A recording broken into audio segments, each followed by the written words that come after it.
अरे हमारे बुढ़ाऊ हरे के करे भरोसे छोड़ी के चला गया बुढ़ाऊ।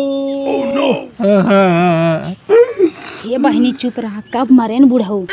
अरे 3 बजे भोर हरिया में चला गए न बुढ़ाऊ। कितना निक रहन बेचारू, चला गए। अरे काका कहू गोलू का मम्मी बड़ा दलिदर्रा बुढ़ावा। अरे बहनी कभो काल हमारा हाल चाल पूछे बुढ़ऊ चला आवत रहन।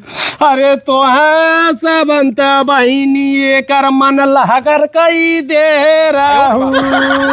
अरे बहनी देखा खतवा तुम का पता पैसा हो मजे के। अरे तो है सबन सास पतो त घरवा बर्बाद कई दूहू रड़ाऊ। आ समोसा जलेबी हमारे बुढ़वा से मंगाई खात रहू मोरी बहिनी। हट के चली जाऊ ने साथे साथे बानी दे। हाँ बहनी रोवा चाहे गावा चाहे बुढ़वा संगे तोहू उठ के चली जा। तोरे दुआर करे आल बाटे तो तू ताना कसत हऊ। अरे हमारे बहिनी तो है के बोला इसका हम ही रो बुढ़वा के पटक पटक करे।